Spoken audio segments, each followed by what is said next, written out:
Oh, we are rolling, right. We are rolling. High visuals. Roll in, roll high. Blues Brothers. Roll in, roll high. Whistling Dreams are rolling. No, there's some fucking awesome shit, right? Okay, I'll just get this bit out of the way because it's fucking sexy as fuck. But the Joker got released for press screenings a month early. Oh my fucking god. I didn't know the film was going to be this good. IGN, I don't know how much you say to their close to their rankings, but they're quite harsh with their rankings, right? Mm-hmm. IGN give it a 10 out of 10 masterpiece. Ooh. Everybody is saying this is it's much better than the likes of Logan because it's the same sort of route. It's not just you know how a lot of people say it's not just a great comic book film, it's a great film. It's absolutely dominated that. It's the best sort of DC film of all time. It's up there challenging the likes of Endgame and shit. They're saying it's the most beautiful portrayed Joker. It's well acted. It's completely changes the way you look at comic book films and storytelling in whole. Apparently, this is a massive fucking game changer. My mouth is watering to get in this cinema because I am so fucking excited. Lent it up. And next month, October the 7th or some shit like that. So we've got like a month and a bit to go. But everything you go on in review-wise is saying 10 out of 10, amazing, masterpiece, perfection. And it's meant to be absolutely just blowing everybody completely out of the water. Out of the water, man. And I told you I did a video, or you can go check it out, for why I'm looking forward to this film. Man. And I was already excited for this film because I had a good little reclarification about it all. And it looked amazing. And now I'm hearing all this shit and I'm just like... Because people like IGN and shit like that, it's not just like Rotten Tomatoes where it's just audience versus press and shit like that. This is a trusted source with for gaming and everything. Yes, I mean, IGN is quite good for sources like that. Yeah. And they're turning around... Because like I said, they didn't just say, yeah, 9 out of 10, it was a great film. They've said 10 out of 10, masterpiece. And I've been re-watching the same sort of... It's about 3-second clip over and over again, right? Of... Joaquin Phoenix walking down the hallway and he does his weird laugh, but then he just stops and switches it on and on. I'm like, I think that could be my favourite Joker laugh of all time. Even better than Mark Hamill's from the Arkham games, and that was my favourite Joker laugh. And when you watch the trailer, to see this frail, horrible, minging, shy, unconfident person to this guy that puts the makeup on, he looks vibrant and colourful and full of energy and shit. Yeah. Yeah, apparently it's just some huge game changer for the way they're gonna DC are gonna tell comic book stories and shit, and how like the De Niro fits in, and Bruce Wayne's dad, I can't remember his fucking name now. Thomas Wayne. It's I'm so excited for this film now. After everything I've seen and heard and read about it, it's gonna be fucking phenomenal. And yeah, the R-rated, we're gonna sit there, and it's not your typical. Because it's not just I am the Joker, let's fight Batman. It's how this one person... Because, oh my god, sorry, it was only meant to be a quick talk about this, right? They've made this look like Joaquin Phoenix puts the makeup on because that's his version of a superhero costume, as in Bruce Wayne gets put into the Batsuit. Spider-Man puts his suit on. Yes. He takes his makeup on and off. And when he puts his makeup on, it's his version of being the hero. And he's the one that's starting this whole anarchy in New York. Because back when New York seemed from a crime-ridden and divided and it was on the edge of brink, he's there causing it. And he's in the middle of the chaos that can flip the balance either way. And everyone's starting to follow this clown guy. You know, oh, he's the hero. This clown guy started everything. But when he's got the makeup off, they don't know it's him. He's walking around, I am the clown guy. It's like that. Oh my god. It's just a mint way to talk about. I can't fucking wait for this film. I hope to God they have a midnight release. Seeing the trailer fucking first time when it came out, when did it come out? The first trailer? Yeah, we first heard about it and stuff. A few months back. So, I mean, I thought it looked good then. And like I say, what I've read and what I've seen, it does look good. And it looks fucking sexy. I'm looking forward to it myself. Yeah, it's gonna be nice to sit back, and because again at first I'm like, oh, do we really need a Joker film without the Batman? Come on, I want to see Batman kick his head in, and I want to see him proper playing mind games. And then I'm watching more and reading more and taking a different look at it, because I've been doing that quite a lot lately. I've been doing it quite well, taking out of my seat and go into look at a different perspective. We're quite good at that. And I'm like, oh shit, this is gonna be. Again, I've done a whole video on it. This is gonna be sick. Because I did the same with Venom. I sat down, I'm like, oh, why are they making them all joking, silly and clowny? And then I watched it from a different perspective and thought, oh no, this is fucking dope. So, yeah, it's cool as fuck. But anyway, yeah, that's the Joker. Complete. Go watch the Joker the second it's out. The second it's out, I want you to be creaming in your fucking nappies. Exactly. Not that all grown men wear nappies, just me probably. Well, you do get adult babies. You do. Remember that film, the Cottage? Was it The Cottage? It's basically, it's fucking weird. These two kids go live with their grandparents for a bit, for like a vacation. Okay. But the kids haven't seen their grandparents. I think it's either they haven't seen them in years, so they can't remember what they look like, or they haven't actually met them at all. So this old couple meets them, and it turns out this old couple actually killed their real grandparents. They're living with these two complete random strangers, and there's loads of weird little signs that start to build up. They're not allowed to come out the room after 7 o'clock at night, I think it is. And there's loads of weird shit going on. You think they're possessed and that. They're just absolutely mental as fuck. But anyway, all the signs start to... There's a horrible bit where they're under the house. Ugh! And the grandma thinks they're playing. And she's like, and she comes out of nowhere. It's fucking horrible. It's disgusting. But the granddad, wears nappies. And there's a scene towards the end of the film where the granddad's got them... there's another scene I'll tell you about in a sec. He's got the little boy in the kitchen, and he just pulls out his shitty nappy and just smashes it on his face, and he's wiping it in. The kid's crying, he's taking it. He's absolutely terrified because he just found out his real grandparents are dead and that, and they're scared. And it's just weird the way the granddad's like, you like this, you little shit, and it's like, ugh. But there's a scene where the grandma keeps cleaning up the oven, and it's a massive oven, and the little girl comes along. She's like, go on, it's your turn to clean it. She's like, no, go deeper, go deeper. Go deep, so she climbs right in. The grandma just shuts the oven door, and she's just shut it with pure laughing. Thingy. And she's like, you pure believe, you think, I like, this is where she snapped, but then she lets her out. She's like, I was only joking with you. And you're like, no, you're not. You're crazy son of a bitch. You're fucking weird. I think it's called The Cottage, or The Family, or The Visit. The Visit, maybe it's called. Okay. Yeah, it was a weird ass fucking film. No, what I was going to say is that at midnight, I think it was midnight last night, we were eclipsed by a meteor. Were we? Yeah, it was. I'm pretty sure. Yeah. But we're still alive. We're still alive. Yeah, NASA noticed it 2 days ago, and it was hitting the Earth at 18,000 miles per hour. And the one that hit when the dinosaurs were here only hit at 10,000 miles per hour. 10 kilometers wide. The rock crashed into Earth while the chance of blah blah blah blah. Yeah, it just skimmed thingy. But NASA give the one-word statement, and their one-word statement was pray. Why pray? Cheers, NASA, because they're fucking weirdos. I'll read the full article in 2 seconds once this video's done. But I just think it's fucking weird that a couple of podcasts ago we were like, hey, what would you do if it was the last day of the world? And then we were all sat, most of us are probably partying or sleeping. It nearly quite was the end of the world. Nice. So the way that shit's just collided. We're watching space now? We're watching space now. I don't know what happened. What the fuck's happening to space right there? It's like a marble when you look at a marble through a light. I don't even know if that was Earth.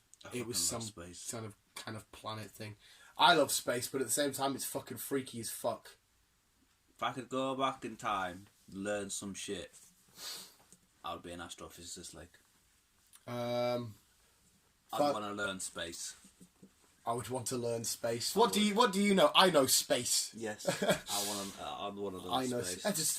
There's no reason why you can't now. People your age and my age and shit go back to college for shit. This fucking hell. You're not dead, Chris. You got fucking eons left. Well, not eons. You got years left. There's no reason why. If you really wanted to do that, you could get yourself into night school and start learning science and shit like that properly, and you could dedicate a portion of your time to thinking. People do it all the fucking time. People go back off and finish degrees and diplomas and shit. People want to just get it done. I might have to because I fucking love space. It is awesome. It is a fascinating thingy. Like looking at this now, that's though. Beautiful. That is beautiful. But if you're sat there right now in space, how long could you look at that for? Yeah, I could basically die looking at that view. I reckon I'd give myself a day or two of seeing it, and I'd be like, right, I'm fucking bored if now. I had one last wish, if I was going to die, if I had one last wish, I'd go, send me to space, just let me watch the Earth. What, and then suffocate to death? Well, I'm dying anyhow. But then you want to end it with suffocating. I'm dying anyhow, so... Oh, no, fuck that. I would say... Well, no, I'll be in a spaceship. I'm not going to be just, like, left in space to float Right, away. yeah, I was going to say... Unless just want me to float. If you're in a spaceship and then But eventually... then again, that actually sound pretty cool. Because you don't actually... It's like a peaceful suffocation. Yeah, once you get past the... Yeah. I don't want to be at that point, mate. I hold my breath because I've got smoker's lungs. I hold my breath for 10 seconds. I fucking hate it. Oh, no, I don't like that. I agree with you. If I was in a spaceship and I'd say, right, give me like a tablet that will like eventually just send me away, or give me a chainsaw, and I'll Send cut me to myself space, up. turn off the oxygen slowly, and I just slowly... No, see, if they're sending you space and you're in a ship, don't do it that way. Like I said, give yourself the capsule where you can just sit, have a deck chair, have a coffee, eat your capsule. Maybe it's got like 20 minutes that it kicks in, and instead of you just slowly like that, peaceful, and fade out, fade to black, scene ends. Instead of like coffee, and then peaceful. Fuck that. Oh, even that hurt there. It does Fuck sound that. cool though. Hey, that does. But again, I'd look at that for a couple of days and I'd say, "Fucking hell, mate, can you not change your channel now?" But that's the thing with space. There's always something different to look at. I don't know if I'm sat here right now and I turn to my right, there's just more red clouds. There's always something. The stars are always different. It's not always the same shit. So if you're, but no, I'd say if you're above that now, like that's vast and wide and open. If there is more shit, that's going to be further and further over there. And we know how long it takes to travel places in Earth. Like from whatever this journey is here, that probably takes fucking like 7 years. So to get to the other nice view, you're fucking having to waste ages. Like that looks pretty cool. That kind of looks like thunder in I might space. watch Passenger now. It's got me in the mood to watch Passenger. That's it. That film got pure slated. I enjoyed that. I proper enjoyed it. Well, again, I bummed Chris Pratt. Fair enough. Yeah. What I would like is I'd be on a spaceship. Oh, this is quite cool actually. I'd be on a spaceship like this, watching all this shit. Like, how are you gonna die? Like, just let a pure fucking mental mad bastard loose, like a pure sicko that's got like ears sewed to his face and shit. Like, they just make it a hunt. Let's go out with a bang. I wouldn't really. That sounds terrifying. Fuck that. You just sat there and all you hear is like in the shadows and shit. Because space is a mid settings for some horror films. Like, remember Life with Jake Gyllenhaal and Ryan Reynolds? Yes. That was fucking awesome. I love that film. That was class. I enjoyed that film. They tried to do it with Jason. That was corny as shit. Yeah, putting like, Jason in space was shit. But the aliens, the first alien gets recommended as a horror constantly. That was fucking terrifying. Now it's not as terrifying because I know the Predators, if they come, they'll just fuck aliens up. Because I am Team Predator than I am Xenomorph. I think I am as well. Yeah, the Predators. That scene at the end, oh, not the end, in Alien vs Predator, where the three Predators at the top, and there's loads of Xenomorphs coming, they're just holding them back, and they're just like, whoa, boom, kill everything. I'm like, yeah, you Predator, you fucking... The Xenomorphs are cool as fuck, I don't hate them, they're mint, but I'm just Team Predator. Yeah, I think I'm Team Predator, to be honest. Yeah. It's space, man. Space is fucking brilliant. Right, I could maybe finish this article now. Right, a NASA official has issued. This was from this article that I got saved was from a couple of days ago or a day ago. A NASA official has issued a chilling one-word piece of advice in the event of a catastrophic asteroid strike on Earth. Pray. Quotations. The dinosaurs' reign on Earth was brought to a fiery end 66 million years ago when a 10-kilometre wide space rock came crashing into Earth. While the chances of a dinosaur-killing asteroid hitting Earth again are small, astronomers say this happens on average every 100 million years or so. So what if that was 66 million years? We got about 34 million years till it's meant to happen again. There's still a chance, and if the worst were to happen, experts say the human race would likely go extinct. A 2003 study titled Study to Determine the Feasibility of Extending the Search for Near-Earth Objects to Smaller Limited Diameters. That's a massive title name for a project. Yes. Just call it like Big Rock. Yeah. From NASA found an asteroid over 1 kilometre could lead to the death of the humans. The study read, the impact of an object much larger than 1 kilometre diameter could well result in a worldwide damage up to the potentially including extinction of the human race. And apparently that hit at midnight last night, or this morning, whichever way you look at it. No, well, we all die eventually. Yeah. I just thought it was quite fucking weird. NASA astronaut Michael Collins dropped a major alien confession. Yes to life outside Earth. So yeah, it hit, and we absolutely had no idea about it. I thought you'd be. This is the thing, though. Would you want to be notified? Yeah, well, we already had this conversation, didn't we? Yeah. If NASA knows something catastrophic is going to happen, is letting the world know we're going to die and is a countdown to your days. And would they actually let you know, or would they just like say, right? Yeah, if they let you know. There's no point telling people because it'll just start a mass panic. It'll just make things worse. Just keep it all hush hush and just let it happen. Yeah, it's probably best to say absolutely fuck It all. would be best to say nothing, because as soon as fucking someone says, "Oh, we're gonna die in 2 days," yeah, that's when people start being dicks, and then all the crime will go straight up. Oh, the people that have been wanting to do shit like yeah. that little lunatic that just needs something to tip them over the edge. That'll be all they need, and they'll commit fucking. But at the same, right, this is going to be a really weird thought. At the same time, if somebody wanted to commit a crime, it depends what it is. Like, I wouldn't really give a shit, because what's the point? We're all going to be dead in 2 days. But don't get us wrong, I don't want them to go out and commit a crime that's going to really hurt somebody. But if they wanted to, like, set fire to Asda, fucking something stupid, or rob cars, I'd be like, oh, what is there any point? Everyone thinks like that. People will just want to, right, fuck it, I didn't like that person, so I'm going to fucking shoot him. Yeah, and if that person they didn't like was actually a real cunt, don't think I would mind. Like, we're all going to be dead. That person was an arsehole. Fair enough, that other person shouldn't determine how they should die or when they should die, but we're all going to die anyway. I just have a cup of tea and get spurned. Yeah, like say if somebody owed me like £1 million, right? Not that I'll ever be able to lend out £1 million. I'd be like, just keep it. Alright, no worries. And the next thing you know, the asteroid missed and we're all fine. Like, whoa, you said keep my £1 million. No, give it back. You know what I mean? Just shit like that would be like, what the fuck's the point? Like, what was the point of money? What was the point in everything? I would just go sick in my room, just start opening shit and fucking. So the point is all going to be fucking ashes. My collection. You never know, some might survive. All depends on where it hits. Imagine if that happened, all the humans died, but whatever toys were left over started to rebuild. So you had like Funko Pops building like a country somewhere. That would be imagine aliens coming to Earth. Who are these beings? We're Funko Pops. We have fucking springs in our necks to make our heads wobble. Oh, that would be fucking bizarre. Anything can happen these days, though. You just never know. But no. I don't know. I don't know if NASA would actually tell you if something was going to hit the Earth. Yeah, it's probably no point. Just carry on with your daily shit. Very good. I don't mean to you. Somebody definitely will leak something. There'll be somebody that works at NASA that's just like, fuck it, I'm just going to put it there. No, don't say anything, this is secret information. What the fuck's the point? You can't, if you violate them, they're not going to have a job in 2 days. They'll just tweet it out. Everyone's going to fucking die. There will be somebody. There will be. And I'll guarantee it'll be Twitter that they use to spread the info. Hashtag YOLO RIP.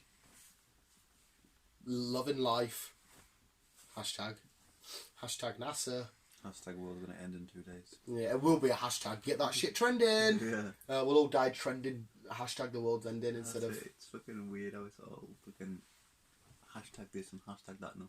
Yeah. Just to get your name out there. Hashtag YOLO. But on a more innocent note, I think my favourite dynamic in cinema this year is definitely Pikachu and Psyduck. Why? Because Psyduck is now just shooting up there in my top 10 list because of that film. I love that little prick. Just a little like when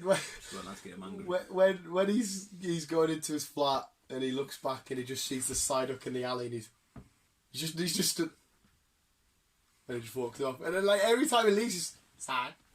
He hasn't got a fucking clue what's going on. Pikachu's giving him a massage like sad.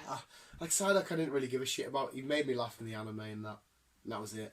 Every time I got him a Pokemon Go or on a game, I'm like, I don't really care. But now, oh my god, I fucking love that little prick. He's so cute as fuck. Like when the Greninjas come around, oh, size. I've seen Detective Pikachu so many times now. I watched it once, I have to watch it again. It's just, it's so fucking good. Mum's like, what are you watching last night? I was like, Detective Pikachu again. I think because I watched it last night and the night before. I just fucking love it so much. And it's still... Oh, and that's another thing with the Joker film. Got Psyduck in it. I fucking wish Psyduck would give the Joker a run for his money for his sheer craziness. Apparently, this actually fucking finally, by the sounds of it, it needs to be viewed at least 4 times because there's shit that they've put in the film and it's up to the viewer to determine whether stuff was real or not real or if it was all part of his head. And you have to watch it with a different mindset and a different perspective and a different attitude and look at it through somebody else's point of view, like another main character. And it's basically like, a game with different outcomes, but with one continuing flowing story, but you look at it from different ways. So I can't wait to sit down and just do it because the people have been debating, like the critics and stuff, on what really happened, what didn't. And nobody can be right or wrong because there's no way of proving it. It's up to you as the viewer to determine the story that you've been told with your own mindset. I'm screwed then. I watch things once.